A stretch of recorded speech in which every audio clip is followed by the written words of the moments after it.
Hi friends, কেমন আছো তোমরা? সবাই মনে ভালোই আছো, সুস্থ আছো? তো আমি মোটামুটি এখন ভালোই আছি। তো আজকে হচ্ছে শনিবার। তো আজ শনিবার যেহেতু আজ সব কিছু লেট, ঘুম থেকে উঠতেও লেট হয়েছে। ঘুম থেকে উঠে আমাদের ছেলেকে খাওয়ানোর পর ছেলের টিউশনি মাস্টার এসেছিল, ছেলে পড়া হয়ে গিয়েছে। তো এখন 8:30 বাজে, কত বাজে দেখো, 8:30 বাজে।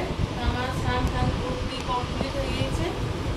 তো দেখি আজকে শনিবার সব কিছুই লেটে হবে।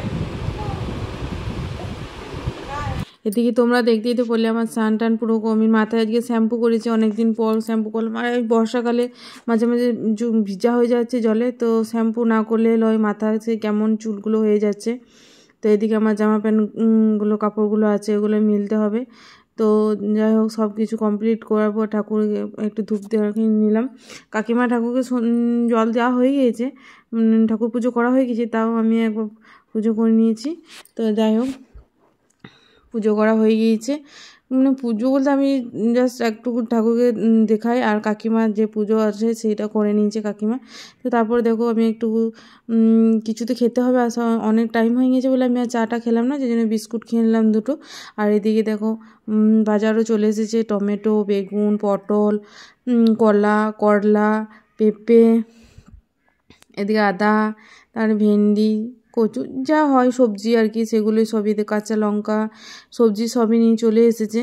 তো হঠাৎ করেই তারপর জানতে পারলাম, হাট বাজার সবই চলে আসার পর হঠাৎ করে জানতে পারলাম যে দাদারা আসছে, 3 দাদা আসছে আমাদের বাড়িতে। হ্যালো বন্ধুরা, তোমাদের সামনে এখন আজকে আমি আসতেই পারিনি একবারে, কেননা আমি খুব ব্যস্ত ছিলাম।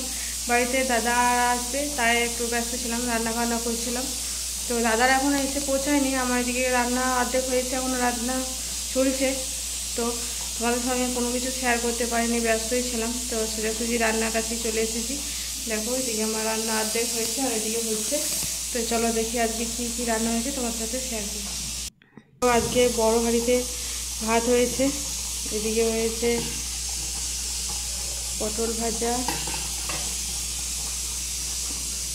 এদিকে হয়েছে শুক্তো,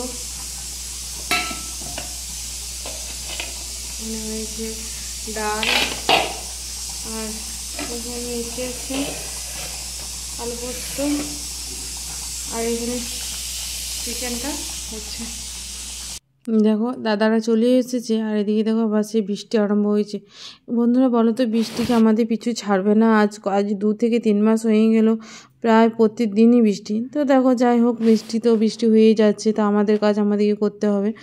তো দেখো বিকালে 5টা, 4:30, 5টার মধ্যে দাদারা আবার বাড়ি চলে গিয়েছিলো, ওরা বাড়ি ফিরে গিয়েছিলো। তো তারপর আমি একটু রেডি হয়ে নিয়েছি, পার্লারে যাব। তো পার্লারে যাব ছাতা মাথা। তো দেখো সেই আবার সেই বৃষ্টি যে দুপুর থেকে শুরু হয়েছে বন্ধুরা, এখন বৃষ্টি ছাড়া কোনো নামই নেই। কী করব বলো, তার মধ্যেও যেতে হবে, কালকে এক জায়গা বাইরে যাব। তো সেই জন্যে মানে পার্লার যেতে হবে। কিন্তু এই বৃষ্টি মাথায় করে ছাতা নিয়ে, আর প্রচণ্ড মেঘ ডাকছিল, জানো তো, ওই জন্যে আরও বেরোতে ভয় করছিল। তো যাই হোক দেখো আমরা পার্লারে চলে এসেছি, আর এদিকে পার্লারে আমার প্লাগ করা হয়ে গিয়েছে, পিছনে আমার আরও যারা আছে তারা করছে। দেখো পেছন দিকে দাদাভাই করে দিচ্ছে, দাদাভাই হাতের কাজ খুব সুন্দর, তো আমরা দাদাভাইয়ের কাছেই করি। আর এদিকে দেখছো কত বৃষ্টি আরম্ভ হয়েছে, আবার আমি তো কতক্ষণ ওয়েট করলাম পার্লারে বসে দেখে দেখে, তার নেই ঠিক। মানে 1 ঘন্টা প্রায় পার্লারে বসেই ছিলাম, কী করব বলো, কিছু করার নেই, যেহেতু বৃষ্টি হয়েই যাচ্ছে। তো যাই হোক বন্ধুরা, এটা হচ্ছে তার পরের দিনের ভিডিও।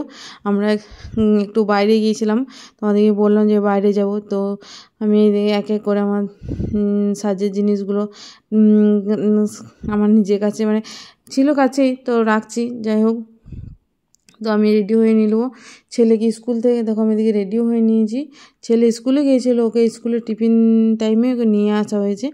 তো তারপরে আমরা সবাই, ছেলে বলছিল যাব না, কিন্তু কি করবো বলে, যেতে তো হবে। এবার বাড়িতে কার কাছে থাকবে, মায়ের কাছে থাকবে, কিন্তু বদমাইশি করবে। ওই জন্যই ঠাকুমা, যেহেতু ঠাকুমার তো কোনো কথাই শুনবে না, ধরো ঠাকুমা কাকিমার কথা কোনো কথাই শুনবে না, ওই জন্যই আমরা নিয়ে গেলাম। আর বাড়িতে থাকলে সবসময় তো টিভি মোবাইলেই বসে থাকে না, ওই জন্য বললাম চলো বাইরেটাও একটুকু ঘুরে আসুক। আমরা যখন যাচ্ছি, কাজটা আমার আর তোমার দাদাভাইয়ের ছিল একটু, তো আমি ছেলেকে বললাম চল, ও যাচ্ছিল না, তো জোর করে নিয়ে গেলাম।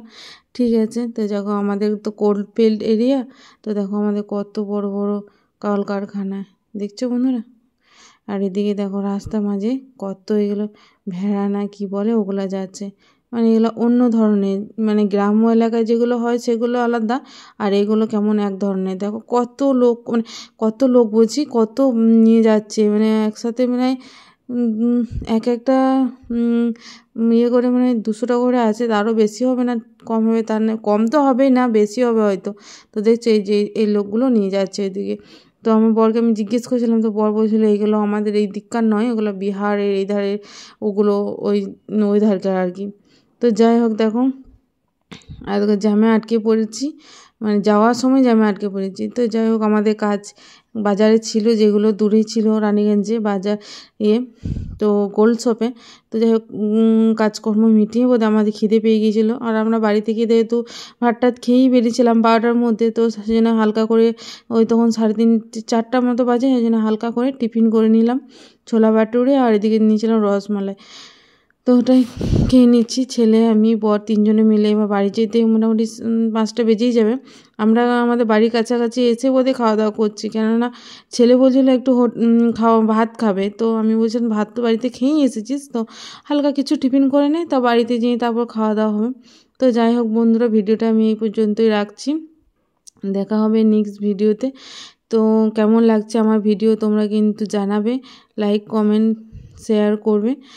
তো আমি তো এখন নতুন খুলেছি, তো এখন এক্সপ্রেসটা আলাদা, তো যেমনই হোক হচ্ছে ধরো। তো বাই।